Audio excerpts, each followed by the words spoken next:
This episode is brought to you by William Hill's Final One Standing. Football's ultimate free-to-play eliminator game, brought to you by William Hill. T's and C's apply. It's UK and Ireland only, and you need to be 18 or older To play. Please gamble responsibly. Are you actually playing William Hill's Final One Standing? Because I am, and I'm 2 for 2. I'm out. I predicted Sunderland would beat West Ham. and I predicted that Bournemouth would beat Wolves. So while I need to pick every Premier League team to have been able to win, so far I've reserved all of those big teams. And you lost because you picked... I picked Man City to beat Spurs by accident because I was supposed to pick Villa to beat Brentford and they lost 2. So I've actually lost twice in 1 week. But does this mean I've lost my £500,000? So the good thing about William Hill's Final One Standing is you will be re-entered into other leagues if you keep predicting, and there's money to be won. Now look, I'll be honest, if you're not still 100%, the £500,000 gone. You can't win that. Oh. But there is £50,000 available. I mean, I'll take 50. You just have to be the Final One Standing now to win £50,000. I've lost a lot of £1,000 though. But just because you're out and I'm the Final One Standing in this room, you understand how it works, yeah? Apparently not. Listen, you pick a team every week to win in the Premier League. Once you've picked that team to win and they win and you're through to the next round, you can't pick that team again. Okay. But if the team you pick draws or loses, you're out. The run ends. You start again. I'm starting again. It is as simple as downloading the William Hill app to enter, or going on the William Hill website, or scanning the QR code that we've got on screen, or more importantly, clicking the link in the description right now. Play along with us, play along against us. Prove you know ball with William Hill's Final One Standing. I've lost my chance of £500,000, which means there's more space and more chance for you lot to win it. I'll probably be in the £50,000 race now. I'm going to keep trying. I'm going to keep going for it. Let us know if you're still in. Let us know if you're one of the hundreds of thousands who are playing Final One Standing. Let us know if you've matched my predicting skills. Let me know if you've already lost your Arsenal pick, already lost your Liverpool pick, already lost one of your safer picks. Let us know. And if you win £500,000 through watching this show, let us know how much you're going to give us. And look, you could create private leagues with your friends. We've got a private From My Left league. There's a code in the description right now.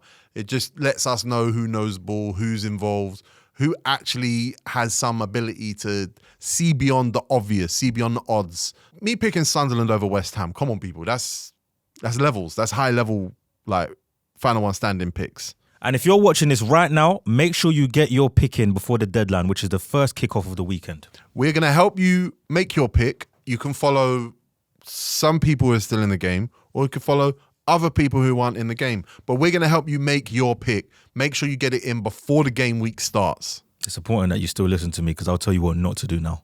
Just remember, terms and conditions apply. UK and Ireland only. You have to be over 18 and always gamble responsibly.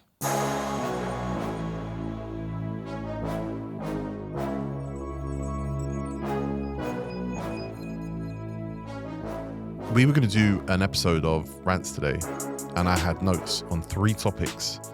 We were going to bring in another person in. We were going to split what we were going to talk about, but something's happened. Manchester United are winless this season. They drew against Fulham. No shame in that. They lost 1-0 against Arsenal. Not much shame in that. They've just been knocked out of the League Cup by Grimsby Town. It's important that you bring that up. Let me tell you about Grimsby Town. Oh, wow. Bill Shankly managed Grimsby. Did he? Before Liverpool. So Okay. Perhaps the spirit of Bill Shankly covered them in getting that win. Ella Henderson went to school in Grimsby. I don't know who Ella Henderson is. Going to the river to pray. Come on, you know that song. Elton John has a song called Grimsby. Right. Their stadium's not even in Grimsby. It's in an adjoining town called Cleethorpes. Oh, that sounds nice. That sounds much nicer than Grimsby, by the way. Sacha Baron Cohen has a failed movie called Grimsby. Brothers Grimm, yeah, Grimsby, yeah. Where he plays someone called Nobby. Never seen that. People from Grimsby are called Grimbarians or Grimbarians. In 1998, there were more pizzas made in Grimsby than all of Europe, even Italy. What happened in 1998? I don't know, man. Grimsby Town had winner chicken dinner written on their T-shirt when they beat United. Their goal scorer, Terrell Warren, played for United from 8 to 20 years old. He actually went on holiday just this summer, I think, with Rashford. He's friends with Rashford. So that was personal. Yeah. Oh, the text message Rashford sent him after that game. Grimsby's goalkeeper, Christy Pym, is a Northern Irish Manchester United fan who said, and I quote, "I'm half human because I'm a Man United fan. But no, seriously, this is what football is all about." Yeah, of course it is. He let in 11 penalties, and we still hit the crossbar and lost. I don't think you're unhappy enough right now. No, T. I've gone through every emotion. Let me be delirious. Okay. Do you know what? I'll tell you what annoys me the most. I had my feet up ready to get my little dopamine from this win. Yeah. It's just a reminder of the feeling that's like, this isn't pre-season. I want to apologize to Dan Ashworth, who left. Please come back. Mm-hmm. You were right. Mm-hmm. We were wrong. Mm-hmm. Poor Newcastle. Look what you did to them for nothing. I actually think football Twitter fancies Ruben Amorim a bit, which is why he's got away with a lot of this. I think everyone's scared of being wrong. That's a modern sickness in football fans, is they see with their eyes what they know to be true, but they'll tell themselves, if I jump out the window with this take, I'm going to look so dumb. And I get it, because I think Ruben Amorim has had the potential to make us look foolish. Unfortunately, my eyes just couldn't lie to me anymore. Demetri Mitchell tweeted last night, "You know what? Man United have a better squad of academy graduates today, but instead they've spent $1 billion." And he mapped out the team, T. It was a 4-3-3 team. You want to hear it? Yeah. In goal, Dean Henderson. Right back, Axel Tuanzebe. Centre back, Michael Keane. I was no commenting. All right, cool. I was no commenting. His partner, Johnny Evans. Left back, Alvaro Fernandez Carreras, now at Real Madrid. Yeah. In the middle of the park, Angel Gomez, Paul Pogba, Scott McTominay. Left wing, Garnacho. Right wing, Elanga. Up front, Rashford. On the bench, James Garner, Kobe Mainu, Andres Pereira, Sam Johnston, Danny Welbeck, Adnan Januzaj, and Ethan Laird. He even left, Demetri Mitchell even left himself out of the matchday squad. He was on the bus. God, T. We lost to League 2 Grimsby. The worst thing is, I actually think you could do the same thing with players sold. Of course. I think Manchester United's players sold. Players retired. No, not just players sold. Aaron Wan-Bissaka, obviously Paul Pogba fits in there again. You go through, Manchester United have consistently sold players, David De Gea, better than the players they have now. Do you want to know the worst part of my evening? I called my dad before the game. I said, "Where are you?" "I'm at work." I asked him a question about my childhood. He confirmed it was true. I'll tell you about it on the boardroom. Okay. And then I said, "You got some letters here, by the way. Come and pick them up." He said, "Yeah, I'll come at like 9:30. He came. I forgot who this was because my head's gone. And I don't like people coming to my house unannounced.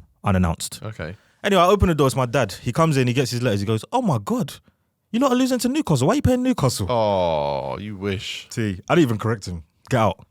Ruben Amorim played 3-4-3 against Grimsby. I told you that was going to happen, didn't I? Yeah, you did. And I don't see why he would change formation. It's not like 3-4-3 is like an inherently defensive formation. 3-4-3 is not what you take away to Grimsby. Why? That is the game where you try things. He's still trying 3-4-3. Let me tell you what else he tried. Mason Mount, left wing back. That's a problem with being a Swiss Army knife, is you're going to find managers who just try and use you for everything. He hid in the dugout during the penalty shootout. Ruben Amorim hid. T, what? He stood behind his fat coach. Remember his fat coach? You know Yeah. his fat coach. Yeah. I would even mind him being interim. Guess what Sven called him to me? What? R9. The fat coach. Okay. It's R9. Oh, man. Who's the fat coach, by the way? You don't know Ruben No, Amorim's what's his fat name? coach? No, I'm saying what's his name? I don't know his name. I don't know his name, man. I ain't got time for that. He's going soon anyway. There's every chance that before this comes out, he might have walked. Carlos Fernandez? Sure. Okay. We're going to get into the rants part of this because a lot of this is funny. Objectively, a lot of what Manchester United are going through right now is funny. Can I remind you something? Yeah. Last week, what did I rant about? West Ham. You know, only one Premier League team other than United, looked at Ruben Amorim. He's the second worst team in the Prem, West Ham. 2 of the worst teams in the Prem looked at Amorim. 1 picked him.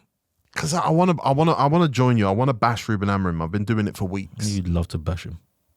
I have disdain for his methods. I have disdain for his reputation matching what he's done at Manchester United. But this is not possible without enablers. Who's enabling him? You mentioned Manchester United's derailed Newcastle's project. Who knows how far by taking Dan Ashworth off them. Dan Ashworth came in, he said, here's how we do things, here's how I've done things at Club A, here's how I've done things at Club B. Manchester United need to do this to go up, this to go to the next level. He had the plan, and he's a consistently successful man, seemingly at this level. That's true. As a club, whether that's Ineos, Jim... Legacy? No, not Jim Legacy. Ratcliffe. Jim Ratcliffe. Sir Jim, by the way, don't do that. Whether it's Sir Jim Ratcliffe or whether it's these Glazers, Manchester United is a zombie of a club. And they allow managers to wander aimlessly, soullessly, with no heartbeat, into fences, into walls, in the hope of finding brains. And it's been 12 years. Not a brain has been found. I believe if you go and ask Louis van Gaal, David Moyes, Jose Mourinho, Ole Gunnar Solskjaer, go and ask any of these managers, even Erik ten Hag, maybe not Erik ten Hag, what Manchester United's problems are, I don't think you'll find different answers. Ralf Rangnick, it's been 12 years. Reset of culture at Manchester United with every manager that seemingly turns into, right, hands off everybody. It's the manager's fault and the manager's fault only. When Manchester United hired Ruben Amorim and he said, I'm going to play 3-5-2, 3-2, 3-4-3. 3-4-2-1. Whatever. Yeah, go on. He said the same thing to Liverpool, allegedly. And Liverpool said, no, you won't. They didn't go for some vastly more experienced manager. They didn't go for a way older manager. They didn't go for someone with clear European pedigree. They went with someone whose vision aligned with theirs. They went with someone who had the ability to work with the players that Liverpool had and had the same vision for players that they were going to sign. Manchester United employed a manager and said, hey, we believe this is the right thing because everyone says it's the right thing. He's a hot name. He's cool. He's fun. He's good looking. He's got a style. He scores goals in Portugal. Everyone's talking about him. He's our new Mourinho. Whatever the hell it was, Manchester United needed stabilising, and they've needed stabilising. They've been wobbly on their feet now for 2 consecutive managers. 3. No, Ole Gunnar Solskjaer was a good manager. He lost 5-0 to Liverpool. But Ole Gunnar Solskjaer was realistic.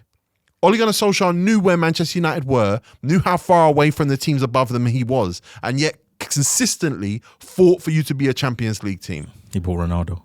He did not buy Ronaldo. He was bought for him by your ridiculous owners. He gave up his parking space because he said it's Fergie's space. Yeah, okay, fine. That's fine.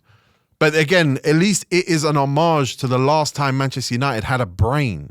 The last time Manchester United were not a zombie club wandering through the apocalypse while everyone else is up in high-rises, popping champagne bottles, having a great time. Manchester United are down on ground level, tripping over benches, searching for dogs. Tripping over benches, searching for dogs. It's a zombie club. What type of nitty you think we are, man? Manchester United is the biggest nitty in the United Kingdom. We're bubbles. Manchester United is bubbles before the rehab.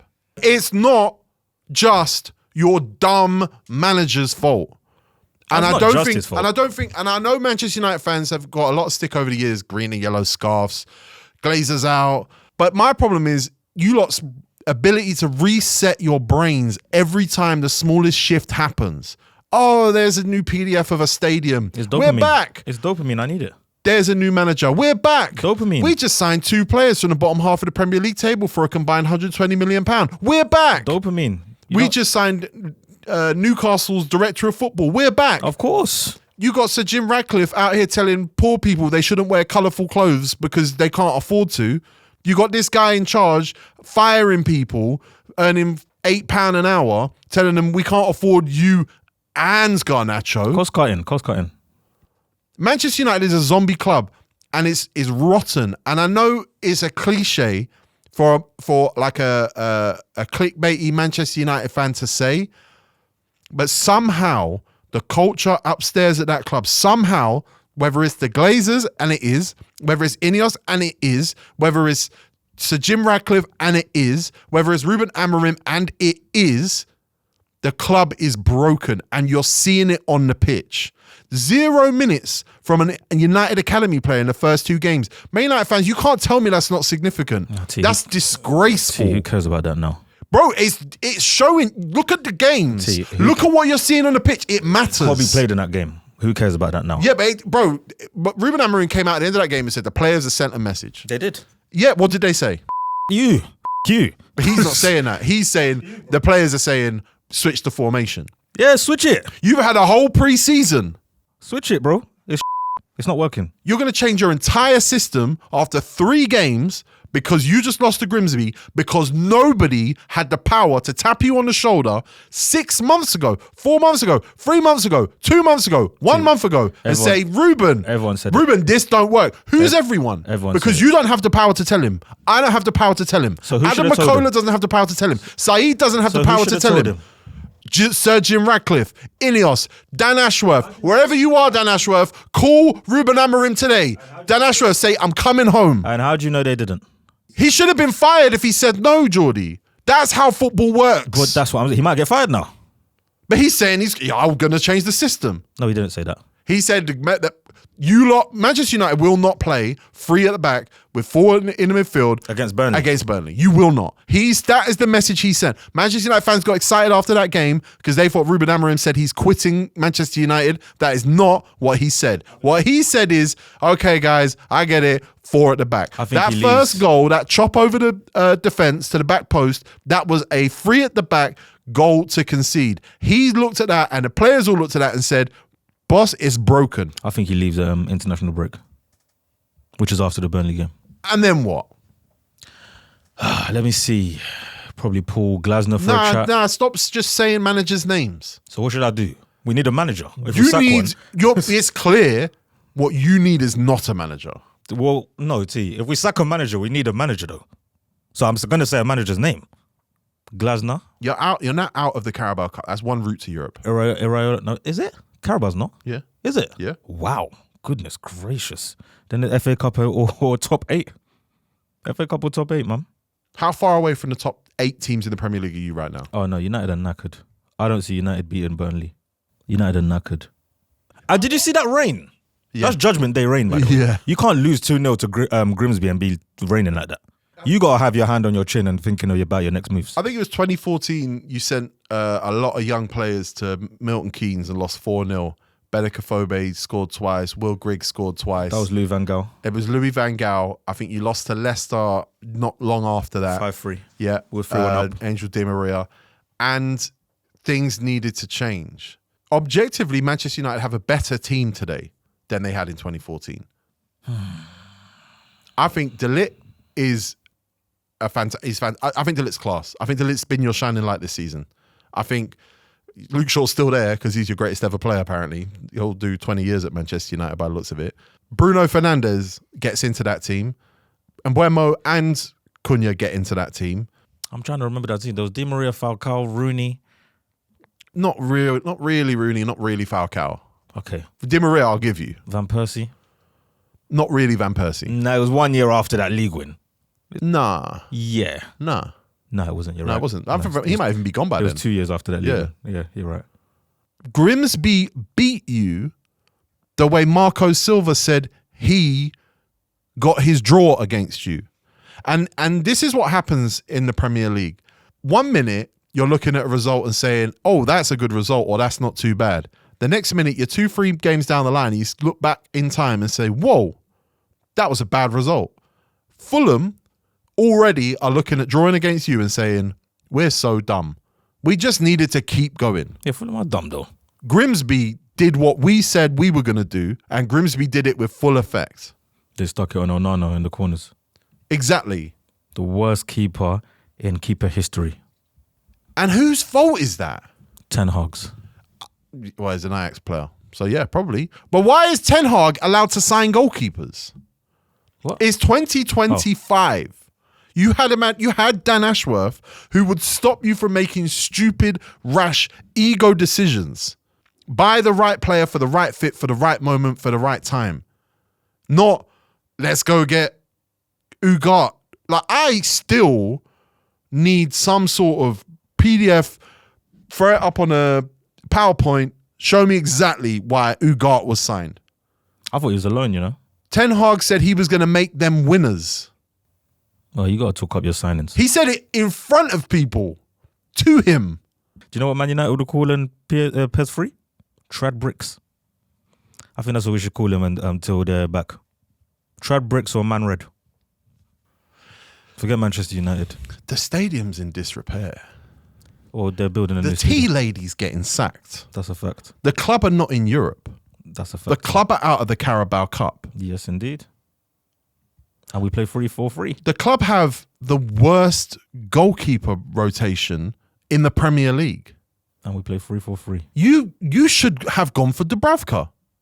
Probably. We had him though. You have 4 number 10s and you're not in Europe. You're playing 1 in the 8 and you're playing 1 up front. I don't think Manchester United fans are angry enough at the things they should be angry about. Ruben Amorim not being a good enough manager is not Ruben Amorim's fault. What? He's not good enough. Why is that not his fault?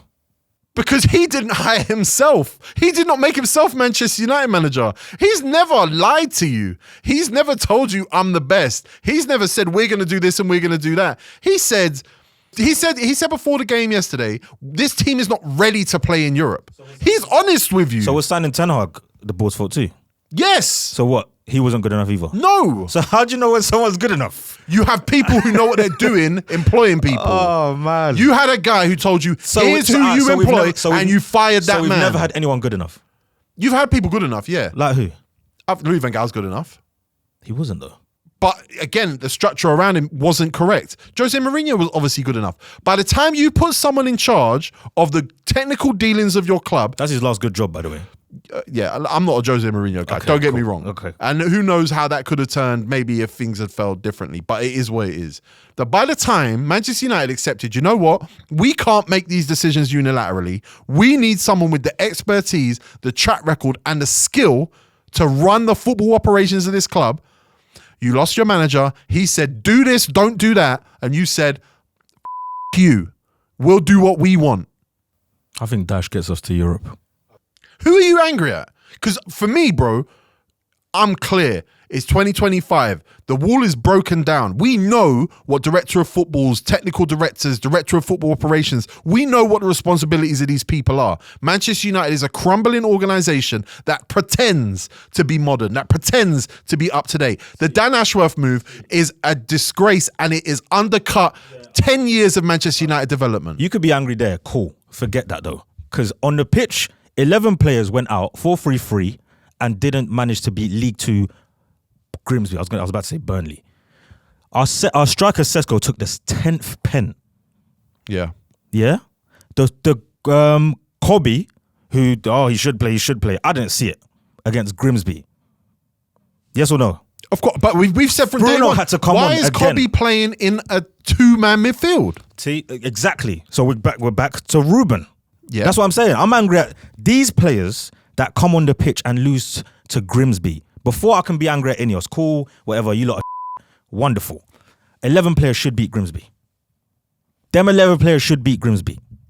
Cunha, Mbuemo, Sesko, Ahmad, De Ligt, Maguire, Bruno Fernandes, Mason Mount. Come on, man. Like, let's not be silly here. We could talk about gym, we could talk about tea ladies, we could talk about Ineos, we could talk about Glazers, we can talk about scarves. But 11 players on that pitch, 3-4-3, 4-2-4, 4-3-3, any formation should beat Grimsby. It doesn't matter. It doesn't matter about a new stadium over there, a stadium over here. It doesn't matter. We should be able to go to Grimsby in the rain, in the sleet, in the snow. 3-4-3, 4-3-3. I don't care what formation. We should beat Grimsby. I don't believe Manchester United players deliberately lost. I don't believe Manchester United players That's worse. put in less effort. I don't believe Manchester United. Worse? Of course. I don't think Manchester United players had any intention of being anything less than their best in that game. And you could see in the second half, there was a desperation that comes with the shame and the embarrassment of losing to a team so far below your level. Unbeaten, by the way. I do think that, by the way, the Football League teams are a lot closer to the Premier League teams in terms of style of play. And on their day, all the way down to League Two, teams can beat top Premier League teams. It can happen, especially on good pitches, which most of those teams play on this time of year. I think it's possible. No excuse. No, it's no excuse. Fact of the matter is, there is a cancer in the club that is eating away at these players' confidence, these players' belief, and these players' ability to absorb instructions. You're seeing the gap between the midfield and the defense increase across 3 games. That is when you're talking about my problem. Because the manner in which we're playing and the manner in which we're losing now has nothing to do with Ineos. Now it's got something to do with you lot's IQ and saying, this guy's informations, I need to win this game. There's not a single player that is doing that. Cunha tried. I believe it's only an attacking player's prerogative to break lines and break instructions. I don't think defensive players have that responsibility. I don't think defensive players have that possibility to say, I'll do the thing that needs to be done on my own to alter this match. So whether or not that ball was chipped into the back post and Diogo Dalot wasn't tracking a man or Fredrickson wasn't able to pick him up, that's not a defender's responsibility. See, even if it's not his responsibility to grab the game by a scruff of the neck, Diogo Dalot, Portuguese international, Euro winner by on the bench, should be able to stop Jim Smith from cutting in. Yes or no? Charles Vernam. He should be able to stop Charles Vernam from cutting in. He should. Otherwise, Charles Vernam can play for United. No, it can happen. But let's be clear about this, because what I don't want to do is take too much away from Grimsby Town, because this, to me, this ain't even about Grimsby Town. This is about Manchester United versus Fulham, Manchester United versus Arsenal, Manchester United versus everyone Ruben Amorim played at the end of last season, Manchester United versus everyone that Eric Ten Hag played in the first half of that season. This is about Manchester United having fewer Premier League victories since Ruben Amorim took over Manchester United than Leicester City, who are now a championship team. Grimsby Town have the potential, and players like Vernam have the potential to chop Diogo Dalot. It can happen. And players can be super motivated by that. Okay, I get it. Okay. I get it. And Diogo Dalot is probably one of the players you'd say has the back of the manager more than anybody. I'm not letting the players take the responsibility. Okay, they can be embarrassed because they are embarrassed. What? I'll tell you for a fact they're embarrassed. I'll tell you for a fact they're upset. I'll tell you for a fact they're more annoyed than anybody. Are you letting Ruben take it? Because you sound like you haven't either. Every single game that Manchester United underperforming is Ruben's fault. And that's why I'm angry at Ruben. Because there's no director of football there. There's no Ineos there. There's no Malcolm Glazer there. See, how we're playing on the pitch has nothing to do with Dan Ashworth anymore. Yes, it does. No, it doesn't. How can it not? Because Ruben is setting them out. And there's supposed to be a Dan Ashworth saying, no, that's not what we're doing. No, T. He should even have a plan B. You shouldn't have 3-4-3, be losing 2-0 to Grimsby, not change formation, and bring on Mason Mount, left wing back. That's not Dan Ashworth no more, 3-4-3 is not even a bad formation for a team 2-0 down. Cool. That's not Dan Ashworth no more, though. Yes, it is. No, it's not. You don't lose. You're 2-0 down, and Mason Mount's left wing back. Manchester United fans, here's the secret. Your director of football picks your manager, and he says, he doesn't pick your formation. Let's talk about how we're going to play, because I'm buying players to suit this formation. We've got these players coming through the academy. We're going to teach them to play like this. This is what Manchester United will be for the next 3 years. If anything changes, you'll be the first to know. Ruben Amorim comes in and says, I'm playing 3 at the back, and there's no one there to say, you can do that, but you probably can't play 2 in midfield. Okay, we're going to sign players like Cunha, Mbuemo. We're going to sign players like Ugart, we're going to sign players like Casemiro.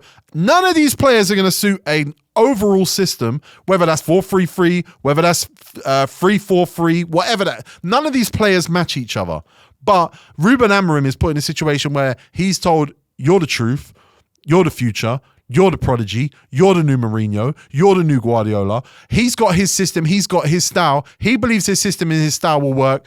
Man, there's no one standing over him saying, you know what? I'm going to be honest with you, Ruben. We signed Mbuemo because he can play your nonsense position at the 10, but also he can play on the right for when we're ready to switch things up. And that is a Dan Ashworth's job. Yeah, but you should be able to manage situations. You are 2-0 down.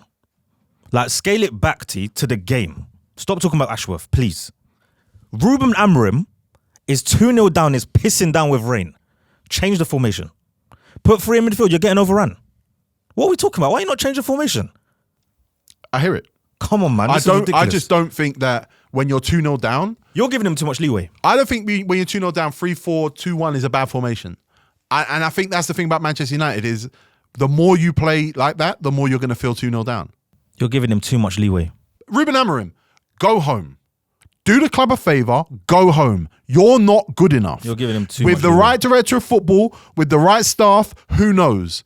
You arrived with your friends walking through Manchester. One of them was in a Hoodrich tracksuit. I think it was him. I think it was Ruben.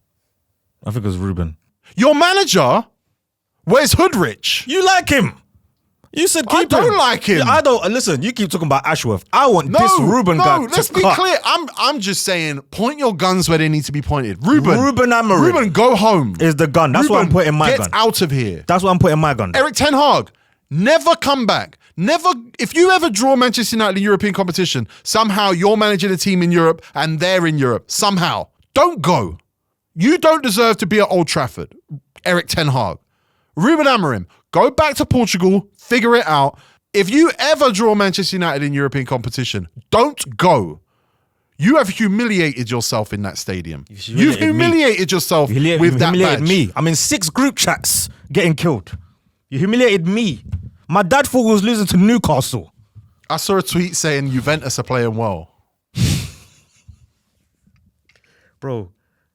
Oh my days. You bro. were at the Fulham game. And I saw it. Did you believe at any point this is the team? I've believed there are players and this formation's wrong. That's what I believe. And our manager won't change the formation. And I'm putting my gun at the manager and you're putting it higher up. You're aiming at the sun. Bro, the manager doesn't need... The manager can wave a white flag and walk away. That's the manager's responsibility now. Protect your legacy. Protect your reputation. Protect what happens next for you, Ruben Amorim.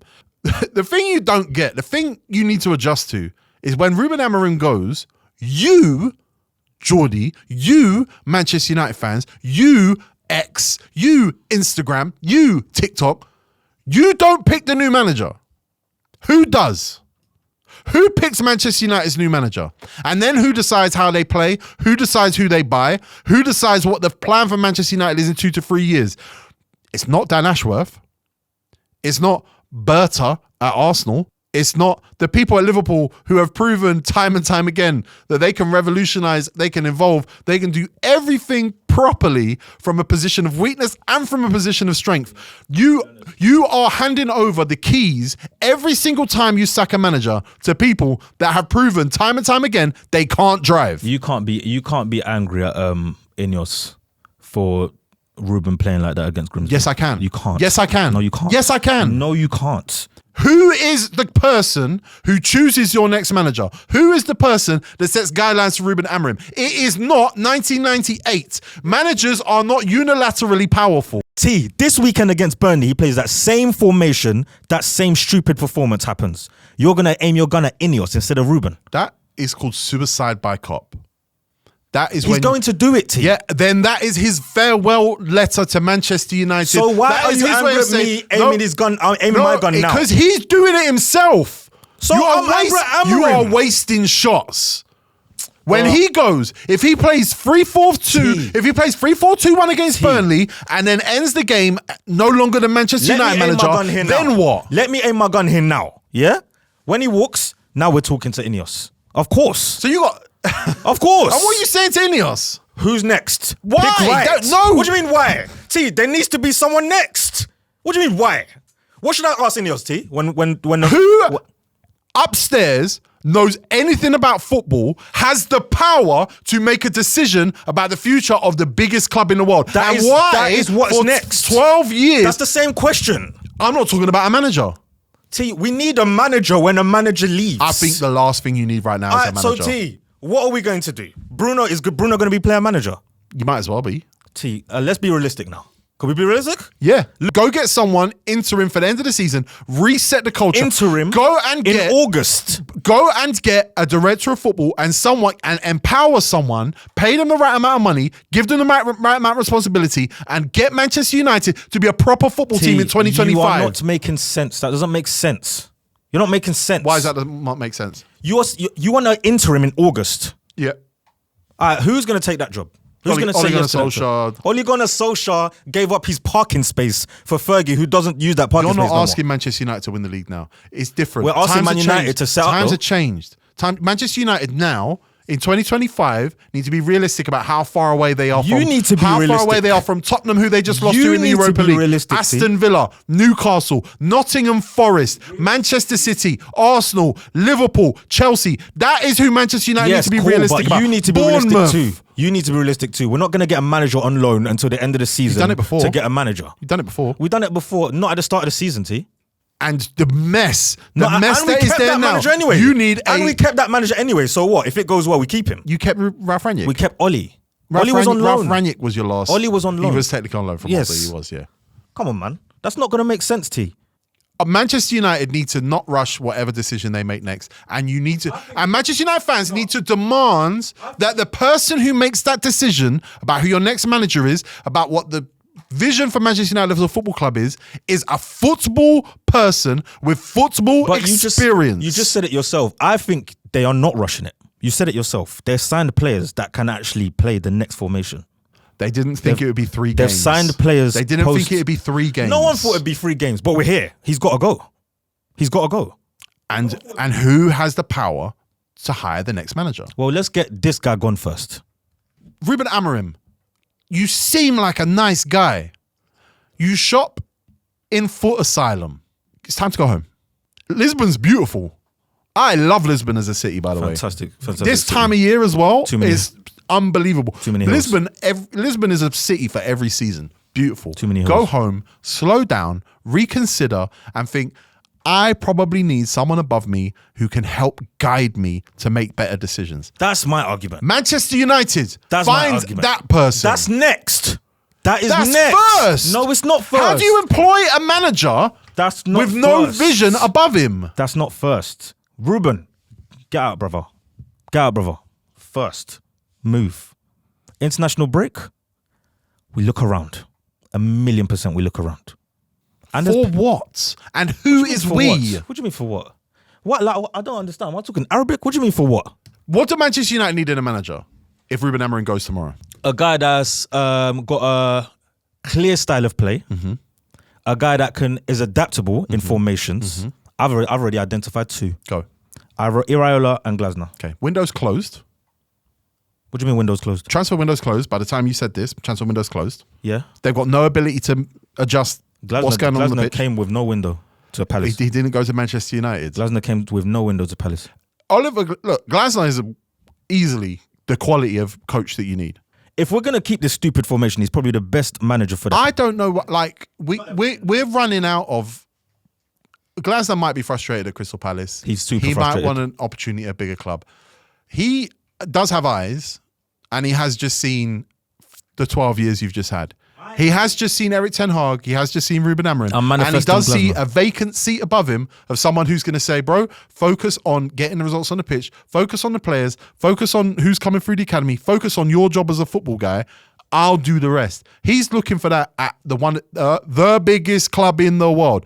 The biggest club in the world. The biggest club in the world. And I think if you're Glasner, if you're Xavi, if you're, who's the other manager you said? I said Iraola. Iraola, you're looking at that and saying, Prem proven, please. I'm in trouble. Prem proven manager, please. Man United. A manager that's played in the Prem, please. Thank you. Thank you. It's 2025.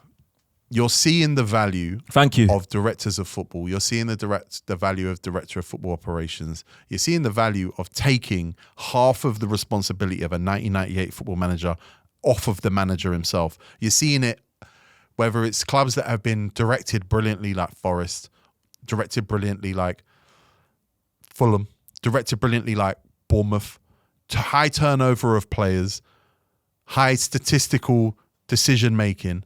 Manchester United are playing by 1998 rules. They're searching by interested. They're searching by value and interested. And they're throwing bids in for players based on high XG, overperforming XG, and saying, well, we were 15th. Well, let's sign the best players around us, and then that'll make us top 5.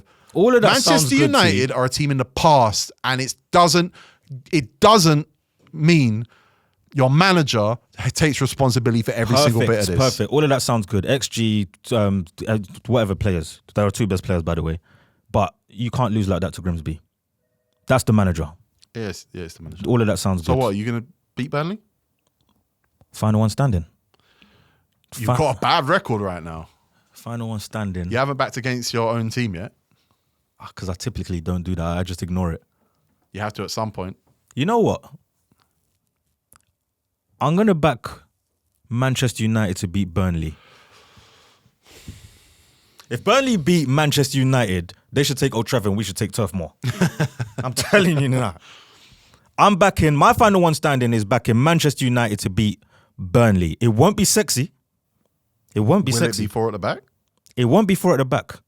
Because you know he's stubborn like you. Ruben Amorim is stubborn like you. Remember, if you draw, you lose. With final one standing. Yeah. But I'm going to win. And I'm going to get 50k. Man United, you're not going to let me down. You're going to get me that 50k. You're going to beat Burnley.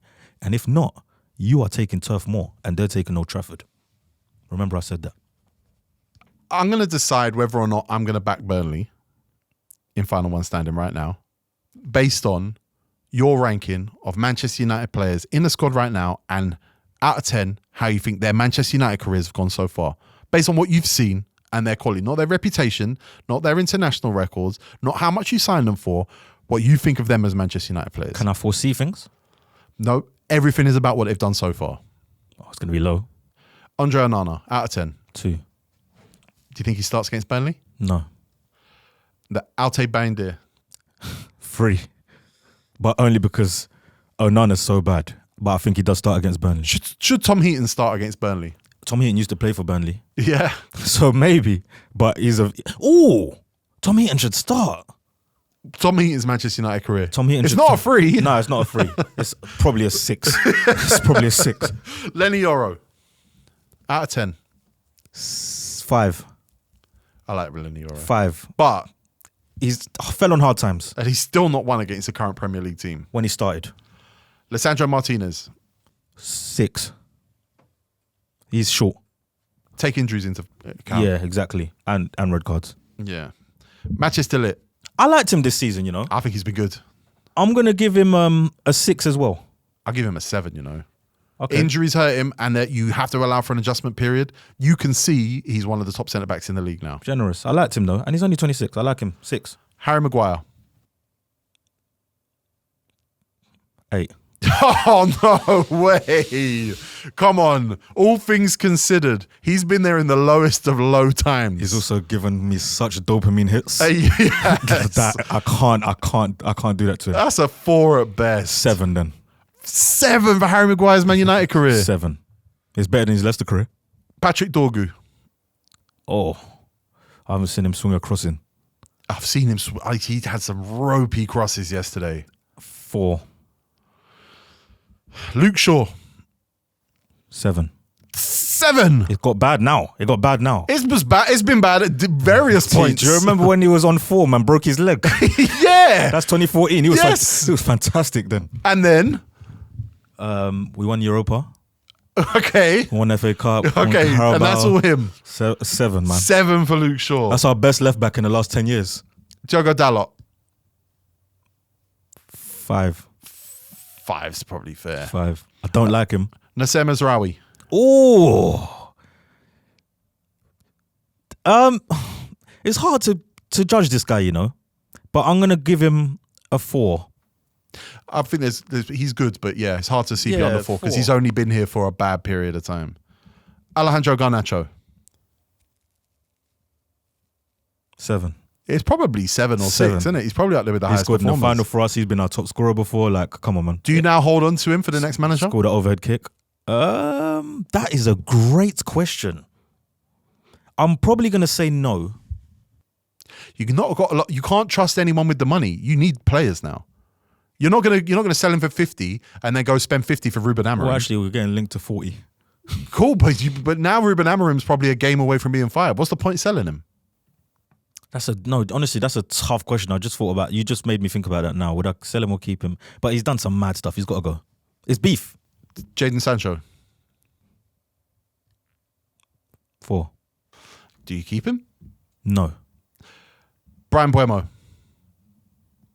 6. Fair. 6. Amad Diallo. Overcame adversity. 7. But he's right wing back now. 5. 5.5. Yeah, he's right wing back now. 5. But he's got a hat trick before. Anthony. 2. Do you keep him? Absolutely not. Matheus Cunha. 7. 6. I love him, man. Benjamin Sesko. He took the 10th penalty against Grimsby Town. He done an overhead kick and he skied the last minute chance.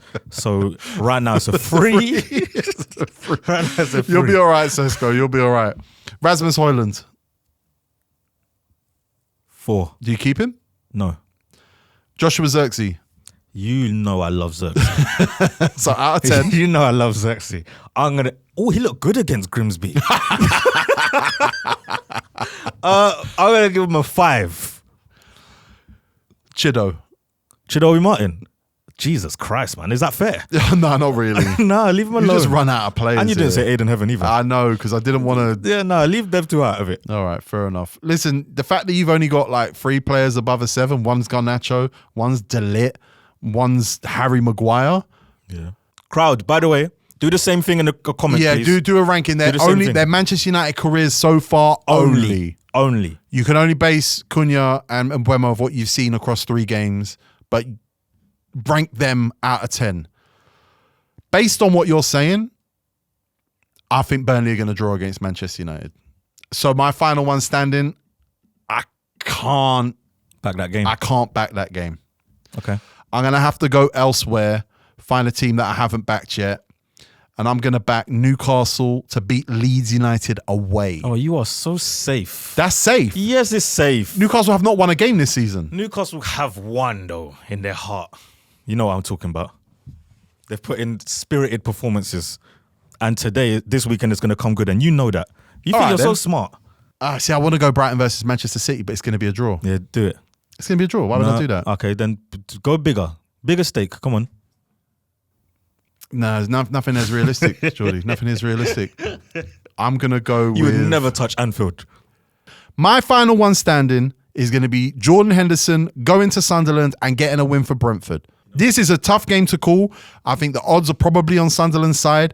I believe Brentford are a lot better than we all think they are, and I think they're going to take the points at Sunderland. Do you know why this is a big game for you? Because it's Xhaka versus Henderson. Exactly. And Xhaka's got something to prove to you. And he will not, because Jordan Henderson has proved everything to me and my heart and my soul. Okay, he still looks good, by the way. If you have not signed up to Final One Standing yet, sign up William Hill on the app or scan the code or click the link in our description. We'll also tweet it. We'll also put it on Instagram story so that you lot cannot avoid it. Join our league. The code's in the description. There's prizes all season. You just have to predict the right team to win. Can't lose, can't draw every single week in the Premier League. Leave the comments underneath this video telling us how you rank every Manchester United first team player's Manchester United career so far out of 10. Before we go, things that are better than Ruben Amorim. Going to the dentist. Yep. Long queues. Okay. All of Tyler Perry's films. Yeah. Going upstairs to get something, going downstairs, forgetting the thing upstairs. Yep. The accents in Green Street. That film you made me watch with a witch that was pregnant. Barbarian, what a film. Billy the Goat and Fredo arguing.